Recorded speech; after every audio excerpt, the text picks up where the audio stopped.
true happiness, for deep fulfillment, for feeling alive, on purpose, and in control of your life again, it's time to be the bold, brilliant, beautiful woman you were born to be.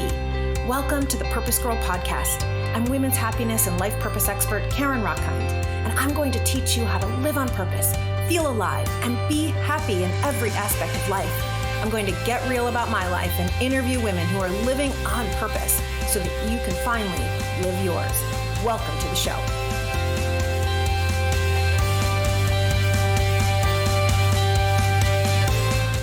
Hello, Purpose Girls. Okay, I have the best story for you. So over Thanksgiving, I was at my mom's in Florida, and she was like, you have to read this book. And she hands me this book, and literally, I think within 2 days, I devoured the entire thing. Now, not only did I devour the entire thing, I became obsessed with this author because I was so fascinated that I immediately looked up another one of her books, and I devoured it in one night. I couldn't sleep, right? Pregnancy, I couldn't sleep. And so I devoured a second book. And then lo and behold, about, a couple weeks ago, I see an email from the author about coming on the PurposeGirl Podcast. And I was like, this is the greatest. I called my mom. This is so exciting because we love your books so much. So I want to introduce you to this incredible woman, this incredible author. You are about to meet Marie Benedict. She has been a lawyer with more than 10 years of experience as a litigator at two of the country's premier law firms. Then she found her calling, unearthing the hidden historical stories of women. Her mission is to excavate from the past the most important, complex, and fascinating women in history and bring them into the light of present day where we can finally perceive the breadth of the contributions that they made, as well as bringing their insights into modern day issues. The book that I devoured in a couple of days was called The Only Woman in the Room. It is about the famous actress Hedy Lamarr and how she actually was a scientist, and she escaped the Holocaust and her incredible journey from escaping Vienna, Austria, which is where my grandparents were from, and also escaped the Holocaust, to coming into the United States and becoming one of the most famous actresses alive. But really, she was a scientist, and her contribution that has actually changed all of our lives. And we're going to get into that. So I must introduce you to Marie because we are going to get into women living on purpose and these women of history and how we're standing on their shoulders. So Marie, welcome to the PurposeGirl Podcast. Oh my gosh. Thank you so much for having me. And I cannot believe the synchronicity of you reading two of my books before I reached out to you. That's just unbelievable. I am telling you, this is the universe at work. And then you should have heard, Marie, you should have heard the phone call when I called my mom. I'm like, you will never believe who just called me, who wants to be on the podcast. Yeah, it was one of those, it was great. It was one of those moments like, Mom, I've made it, that's great. Well, I love what you're doing because what you're doing in terms of encouraging and helping guide people towards their purpose is really exactly what my journey has been. And kind of what I do with these women is kind of as I'm excavating them, bringing their stories out, showing how they ultimately became these they're almost, let me back up a second. I look at my women as superheroes. Yes. And my books are almost like their origin stories, how they became the people that made these unbelievable, important contributions to our modern day world. How did that happen? How did they evolve into this point? And how are we living with that legacy today and how we don't really know about it? So it's all very tied with what you're doing. Yes, it so is. And I think that this is why my mom knew that I would love this book so much. So I know those of you out there, you may not have read her books yet, and you're going to want to, especially because she has a new one. But just taking as an example, this one character that I just mentioned, who learned everything about science and had this depth of knowledge from her father, but really was always just praised for her beauty. And has this incredible story. I know that what you really love doing is bringing these women to modern day life so that we can learn from them. Tell us, what do you want us to learn from these women? Oh my gosh, so many things. I mean, each one of them really is, I follow the women. So a lot of historical fiction writers are focused on a particular time period. I go wherever the women are, right? Whatever time period they happen to be in. So I'm looking for women who have made these important contributions that we're living with today, right? They have these legacies that have legs, for lack of a better word. And they also are really grappling with very modern day issues. So it's no surprise that each woman kind of falls into a different topic matter. So like the other Einstein, the first in the series is about Mileva Marish Einstein, who was Albert Einstein's first wife and a physicist herself, and the role she played in his theories. And her kind of focus is all about women in science. The second book in the series, Carnegie's Maid, is all about an Irish immigrant and the role she played in Andrew Carnegie's transformation and into becoming the creator of the free library system. And, she's about women in philanthropy and women in libraries. The Only Woman in the Room, the one you were just referring to, is really the story of this incredible woman, of course, but also the story about women in STEM and the STEM fields and the resistance they face and the lack of acknowledgement they get for the work that they do. And the most recent book, which is called Lady Clementine, which is about Winston Churchill's wife, Clementine Churchill, and the role she played, not as the woman behind the man, but as a full political partner, shouldering the mantle of leadership from World War I all the way through World War II, is the story about women in politics. So each of them takes a very modern issue that we as women are still dealing with today, despite the leaps and bounds we've had since these books were written, during the time period of these books. But and then they make something. Each one of these women has this incredible contribution that we're just benefiting from, and we have no knowledge. So, ultimately, my goal is to shift the lens through which people look at the past. And then if I do my job right, then they'll use that lens as they look at other people in the past, other time periods, and then maybe even into modern day, and see that women have been here all along, have contributed all along. Just because we don't know about it doesn't mean it didn't happen. Women are capable of so much. And we have been doing all this work, science, technology, philanthropy, politics. We've been doing it all this time. We just haven't been getting any acknowledgement for it for the most part. Right. Like history literally has been the story of the men, but not the story of the women. But the women were there. I'm not saying every woman, I'm not saying that in the same numbers and capacities that we have today, but they certainly have been there and they've been playing an important role, but we don't look at the past that way. But, I want people to extrapolate from that and extrapolate into their own lives and see if these women were capable of doing these things under those circumstances, then I am capable of doing those things today, right? Yes, I can take the leap. I really can make a significant contribution. I can live my purpose when I have an idea. And exactly. Just using, Hedy Lamarr as an example, she became privy to all this information about the war and about missiles and how all the technology worked. And then she had all this knowledge and no one wanted to listen to her.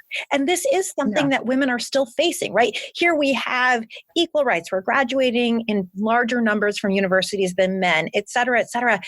But we still feel like we don't have a voice in the room. Or, next month I'm going to be the keynote speaker at Amazon's International Women's Day. And yeah, exactly. Thank you. And so many of the women are in technology there. And a couple of them have shared with me that often they're the only woman in the room. So this is such an opportunity. Exactly. What do you want us to learn when we read these? Really two things. First, like I said, I want people to know that they can do it. Right. And to look and see how these women did it. Yes, their circumstances were different. Yes, the obstacles that they had to face maybe looked a little different than our obstacles.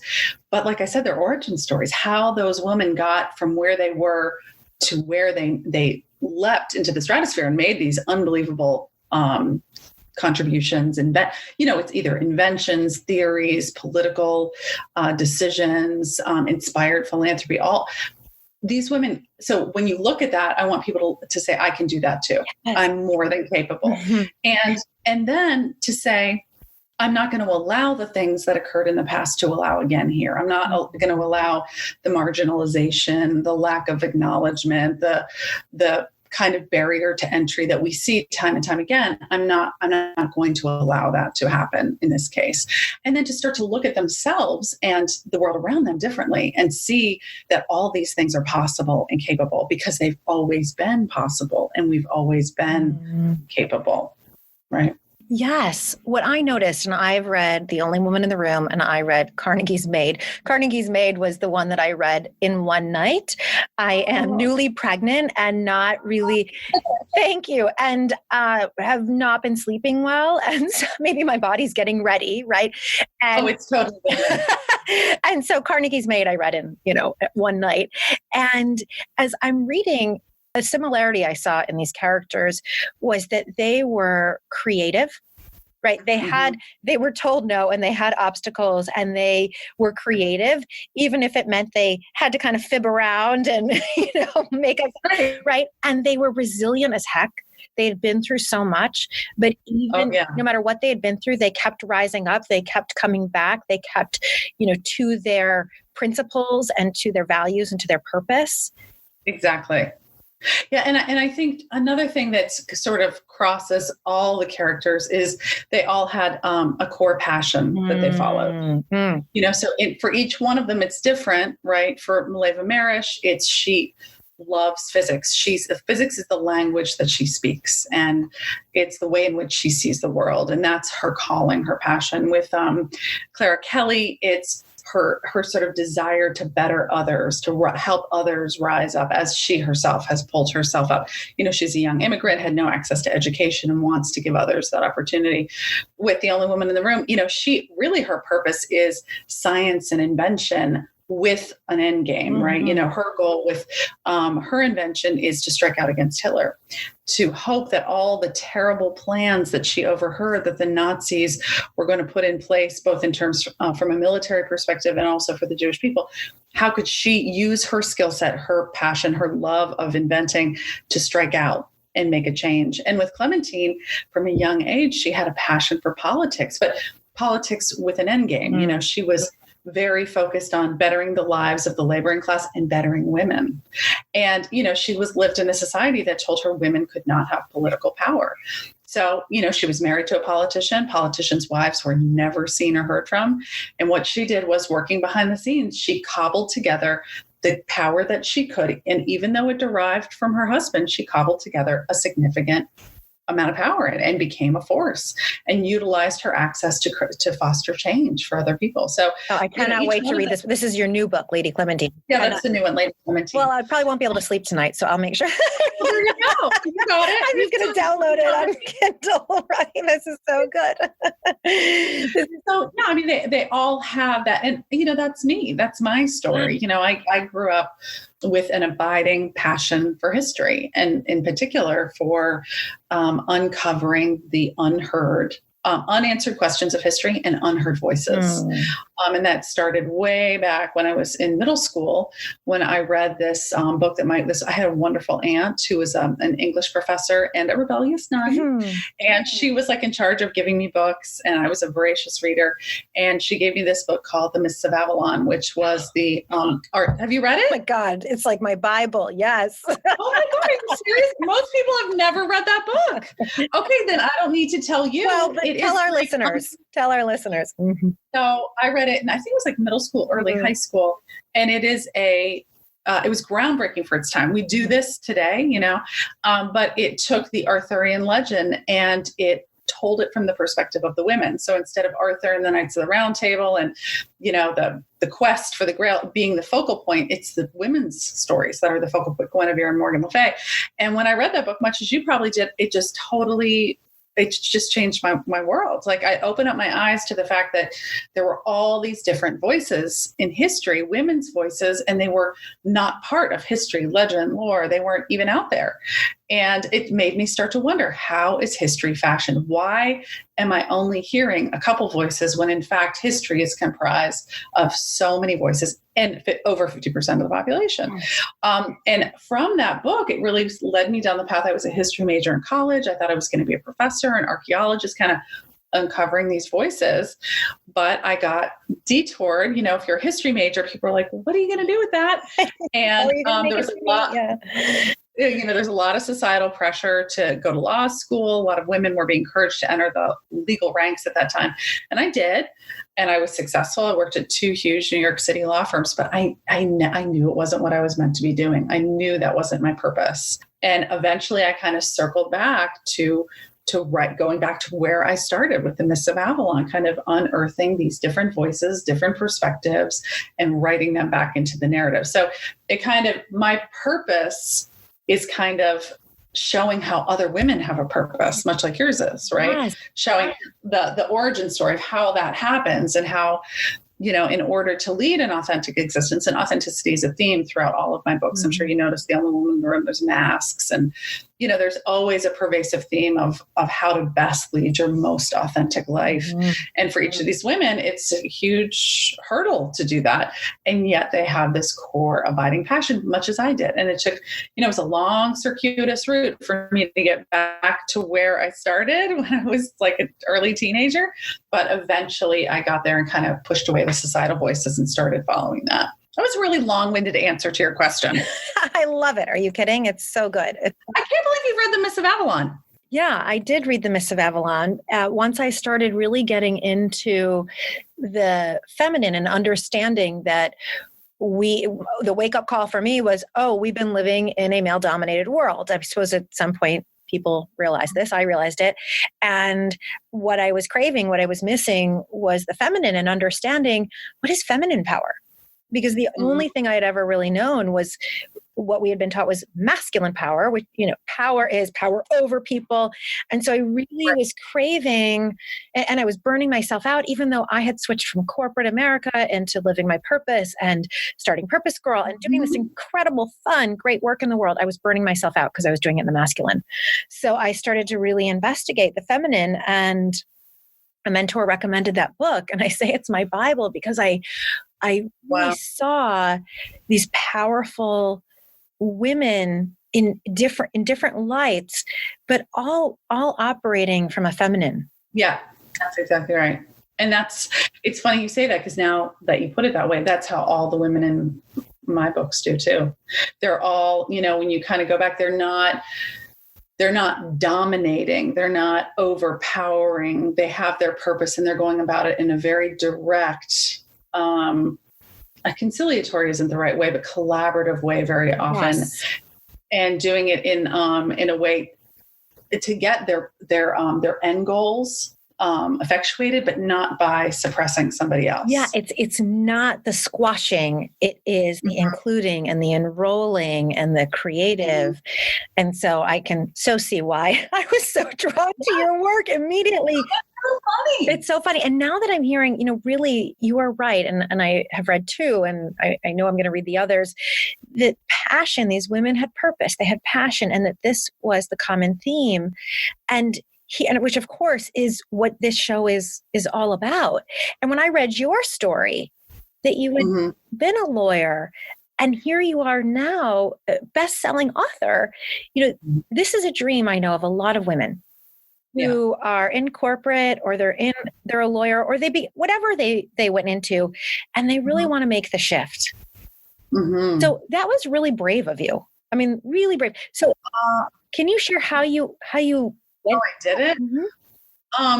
It's the shift is, for me, is something that happened over a long period of time.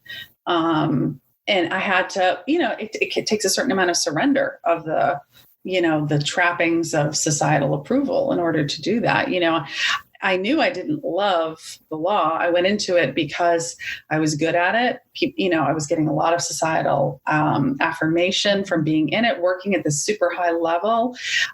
Even though I didn't love, the things I didn't love about it were the constant contentiousness, fighting for fighting's sake. I often felt like I was using my energy, my time, my limited time on fighting, because that's how you grind someone down in litigation. It's not, okay, we obviously have a conflict. How do we best resolve it? I could see the end, but I knew I was never going to be allowed to get there in a way that seemed, and maybe in a way that seemed feminine, in a way that was in alignment with you. Exactly. With your own values, who you are. Yeah. So I hadn't really ever thought about writing. fiction, and I hadn't really thought about writing historical fiction. Certainly I was a voracious reader. As I mentioned, that's how I came into Mists of Avalon, but I was seeking something different. I knew it wasn't what I was meant to do. It wasn't the law. I would kind of sneak out. I worked super long hours, and I would sneak out and take classes at NYU and Columbia in kind of history. I was thinking maybe I'd go back and become a history professor, and that didn't seem to fit either. And then one day, one of my dear friends who actually started a non-for-profit for middle school girls called ETRA, and has done incredible work with that, kind of circling back to our youth, when we both kind of got off path. And she asked me a question. She said, would there ever be a case I would refuse to take on moral grounds, even though my client had a really good basis for the case? And this was the very first, this was in the 90s. This was when the very first few cases in which families of Holocaust victims were trying to recoup artwork that had been stolen by their families from the Nazis. And this was not something that was well known. It was something I knew about because, we would read abstracts of cases and things as lawyers. And I had an idea for a story. And so I kind of picked away at it over 8 years. It wasn't like an overnight process. I knew I had to learn how to write fiction. I'd never taken a fiction writing class. And that is not easy. I mean, I've learned a lot since then. That is a real talent. I mean, you must have had something in you already that was a talent you honed, but that is. Well, I think just being a voracious reader in many ways is it's really the best learning ground for how to be a writer. But I certainly had no training in it. And I look back on those early books, they weren't what I'm writing now, but anyway. And after 8 years, I did it in secret because I didn't think, what do I know? What do I know about writing it? But I knew I really enjoyed it. And it was not the Marie Benedict books. I wrote 7 books as Heather Terrell before I wrote these books. And that very first book was about, it had 3 different storylines, some historical, some modern day, exploring the theft of artwork by the Nazis during World War II and how a female protagonist kind of unearths all of it. And it was my first foray into it. And I was very lucky. I got published right out of the gate, and I continued to write, but I knew again that wasn't what I was 100% meant to be writing. And I wrote in a couple different genres until sort of all of those books kind of led me to write the books that I'm writing now. It was a process. Yeah. And for me, it was a long process, 8 years for the first book. And since then I've done a book a year ever since. Wow. It's been, it took, sometimes getting to the point where you leave where you are to where you're meant to be isn't something that happens like that. You're learning about yourself as you're learning how to do it. Absolutely. This is so important for everyone listening, because I know when I first had the inkling that this is what I was supposed to do, I thought, what's the silver bullet? Like, how do I just do this tomorrow? How do I become Oprah tomorrow? There was right, of course. And we see online, people go on social media or what and claim that they became an overnight success. And it's like, no, it took you, 20 years to become an overnight success. Yeah. And so this is super important. Anyone out there who's listening, this is a process. What I'm really hearing Marie say is this is a process of really getting to know yourself, of kind of right. Trying some things on, right? You tried a couple things on, they didn't really fit. You kept looking. Sometimes the first, whatever product you put out or offering you put out is not going to be the thing. And it doesn't matter. You put that out and you learn from it, and you put the next thing out and you learn from it. That's exactly right. Like I look at those earlier 7 books, 3 of which were historical suspense, and then I wrote 2 young adult series. It's almost like they were writing exercises for the book that I write now. Wow. Because as I was writing them, what I learned was that I love to write historical. I loved, which I did in the first 3. Then with the YA, you do a lot of first person writing. Okay. A lot of exploration of emotions. I learned I liked that, but the subject wasn't what I wanted. And it wasn't until I kind of went full circle back to what I had originally loved, which was the Mists of Avalon and women's stories, women's histories, that I was able to put all those 3 things together and realize that was what I was meant to be doing. But like you said, it is a process, and there is no silver bullet. It's knowing, and as all that is happening, I'm developing myself as a person. Right. I couldn't write the books I write now if I had not, gone through some of the life experiences that I had along the way. all of those things led to me being able to write the books that I do now. So it definitely wasn't overnight. It was, it was probably 20 years. Years in the process. But what's important and what I see in looking at my characters, who are historical figures, is that you have to have the passion. Yeah. That's what sustains you as you get towards fulfilling what you're meant to be doing. Yes. Yes. And your passion was unearthing the untold stories, the women's stories. And any of you out there, this is why whenever I talk about purpose, it's not a job title, right? It's not being an author. It's not being a lawyer or being a nurse. It's a verb, it's active, right? So you are all about unearthing these stories and us learning from them. And I am all about, my purpose is to empower women to love themselves and go live their purpose. And so as you're thinking about purpose out there is a core underlying passion of some difference that you really want to make in the world. That's right. Yeah. And I mean, I do say, when I give talks all over the place, but I always say I'm on a mission. I mean, I'm not just writing books. Like, I'm on a specific mission, and, it is to excavate these women. And so that we can look at our world through fresh eyes and look at our past and our present and our future in a very different, broader capacity. And just like you're doing what you're doing to help people do that same thing, it's all a different way to kind of approach the same issue, the same conundrum that we as people are all in. Absolutely. And I bet you hear from women, Marie, who say, I read the book, or I read one of your books, and I had an aha about my own life. Oh, all the time. I get it all the time. And that's actually one of the best things about giving talks is to see, because, I operate, it's me writing myself. You're like your computer and my research and, so for me to actually be able to connect with women and see how the books or a particular book spoke to them specifically. And very often what I see is, as I write in history, it's a little bit removed from what people are actually dealing with. It's not a story about contemporary life. Mm-hmm. And it's just removed enough as to not be threatening. So people can extrapolate from that into their own life and see things in themselves and in their own experiences that they might not have seen if it was super close and it was challenging them. It allows people to draw their own conclusions. Like, just as one example, I get a lot of women who've read The Other Einstein. And in that book, not to do too many spoilers, but she does not get any recognition for the role that she played in these theories. And so many women who are in the science fields will come up to me afterwards and say, I read this and I saw myself. I saw all the work that I do at my lab or at my university. And I see how I'm not, something that they've known subconsciously, but haven't been quite ready to accept and change or do anything about.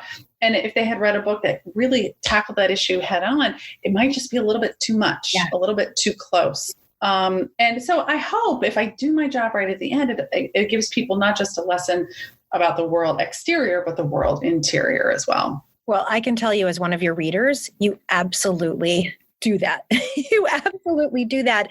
And what I loved so much is reading your books and then reading your story, right? I didn't know your story before you contacted me about the podcast, and reading that you yourself, are a woman who had followed the traditional path and then had the bravery to start investigating what your heart really is all about. And before I ask you the next question, I just want to pause and share with everyone, remind all of you that we are starting the Purpose Girl Dream Accelerator for you to really do what Marie has done, for you to get clear on what is it that lights you up? What is it that you want to do? And to get you on your path in 2020. So you want to make sure that you are reaching out to me, because right now women are applying and women are saying yes and joining, and it's going to be a small group and it's going to be fabulous. And in 4 months, you are going to do your own excavating and we are going to get you on your path. And so you want to make sure that you are checking that out. Go over to PurposeGirl.com and send me a message. So, Marie, a lot of women out there, I hear from a lot of women that they want to write a book. So specifically as a writer, what's the first step? The first step is writing the book. Just sit down, and even if it's 10 minutes a day or 5 o'clock in the morning.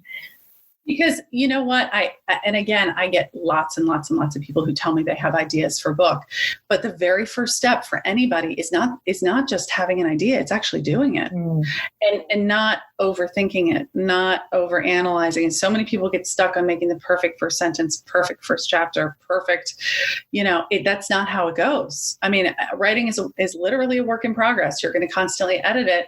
You need to just go forward and not be paralyzed by your own either indecision or fear or whatever. You have to look inside and see whatever it is that's holding, you back specifically. But you can't get to step 2 through 100 unless you actually have a book that you've written. And, people go about that.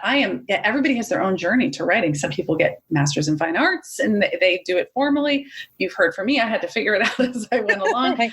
What I wanted to write, but I didn't really know how to write. And classes then? Ultimately, no, I never did. You just kept honing your writing and learning from the process. Learning from the process and learning from reading other good writers. Right. That's so much a part of it. I'm not saying I couldn't benefit from a writing class, but that's an exemplar. But this is a great example. One of the things that I'll often work with people on in a question is to look at who your role models are and learn from them. And I think, as one of the pieces of advice I always give to people who are thinking about writing but don't know exactly what they want to write or what format it should take is to read. That's the number one step. I mean, to say, I want to write a memoir about this experience I had, then you need to go read memoirs and see what they look like and feel like. And maybe for you need to take a class, or maybe you need to get a critique group going and start that process. But the only way you're going to get down the road is to actually write the book. People, unless you're a celebrity, you cannot get a book published until your book is finished, right? With that first book. Right.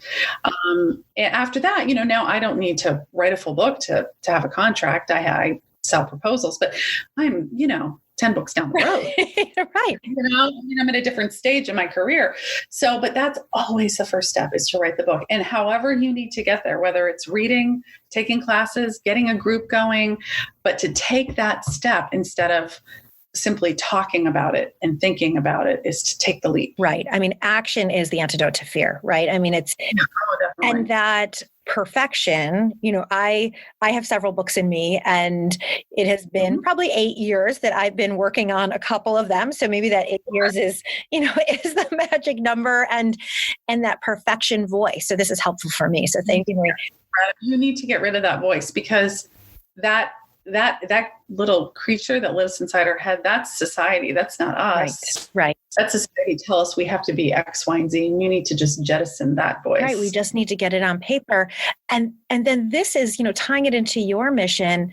The more we tell our stories, I firmly believe that a huge part of a woman's purpose is telling her life story.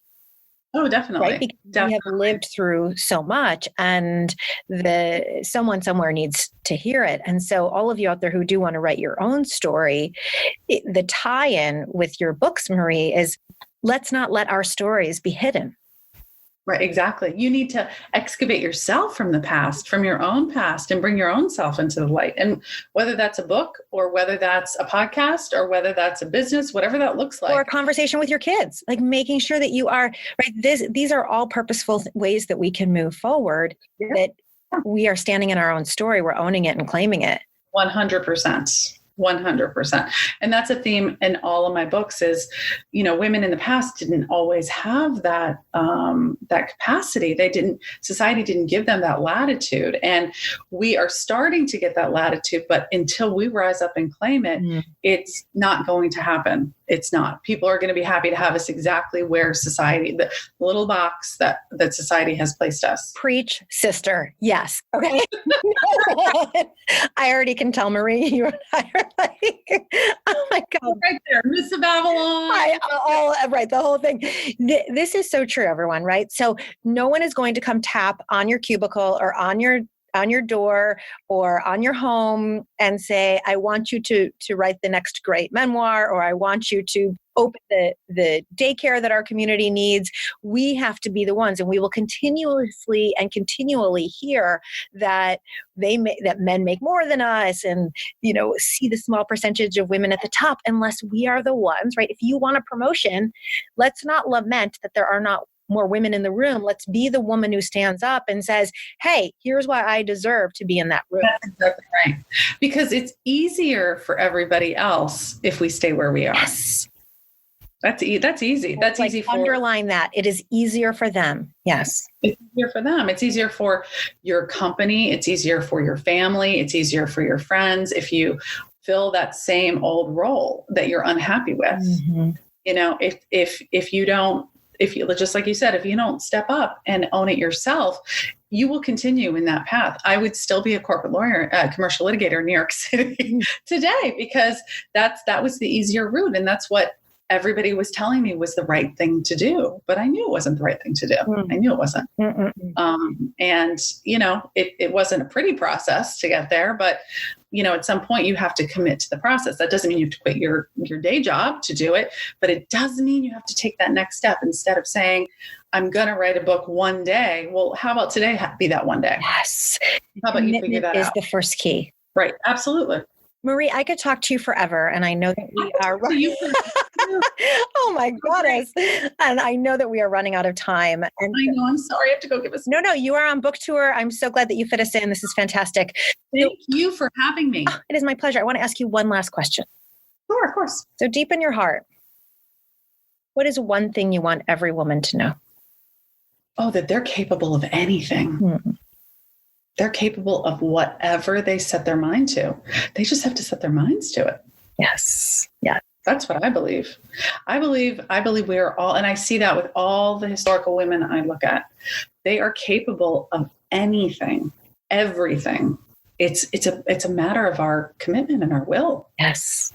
And our belief to go do it. Oh yeah. And action, of course. I mean, there's a lot of steps that follow, but it takes that first step. Yeah. It really does. Well, you are that model as well.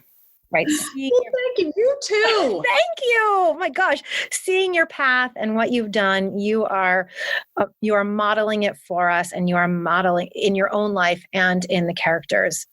Amen. I feel it's such an honor to tell their stories. I mean, it's a huge responsibility, but it's such an honor to give them a second chance at recognition. They've already led these incredible lives in the shadows, and some of them wanted recognition, some of them didn't, but it doesn't matter. Their stories and their contributions are important for all of us to know. Yeah. Really. Yeah. Well, I know that they are looking down and smiling right now because we now get to know their stories, and we get to stand on their shoulders. Yeah, we definitely do. And we're fortunate for it. Oh. And we gotta let some other people stand on ours, but we can only do that if we act, right? You got it. Marie, you are incredible. Thank you so much for being on the Purpose Girl Podcast. We have all of your links and everywhere people can find you in the show notes. I want to make sure everyone else out there that you are going to Marie's website. It is authormariebenedict.com, but we have it in the show notes. You want to check out her newest book. You and I will be doing it together. Lady Clementine, the two books I've read, The Only Woman in the Room and Carnegie's Maid. And I know at some point I'll read the other Einstein. So Marie, thank you so much. Have the best time on your tour. You and I need to grab coffee somewhere in the world. Exactly. It's really been a pleasure. Listen to me, a pleasure. No pressure, but it's been a pleasure. Amazing. Thank you. You keep doing what you're doing, all right? I will. Okay. Thanks, Marie. All right. For all of you out there, I hope you loved this episode of the Purpose Girl Podcast as much as I did. I love this woman. I love her books. Let's do book club together. Can we please? If you love this episode, please hop on over to Apple Podcasts or wherever you listen and leave a 2-sentence review about the Purpose Girl Podcast, about how it inspires you, because your 5-star reviews are how women all over the world are finding us. The most important thing you can do is to go over to purposegirl.com, sign up for the newsletter, because that is where I share first dibs at joining courses. That is where every week I send out advice. I send out tools and tips. You want to make sure you are getting the weekly newsletter. And of course, I hope you are sharing this podcast with every woman you know, because that is how we change the world, one woman at a time. With that, my love, may you live purposefully. May you love yourself, and may you love life. Bye for now.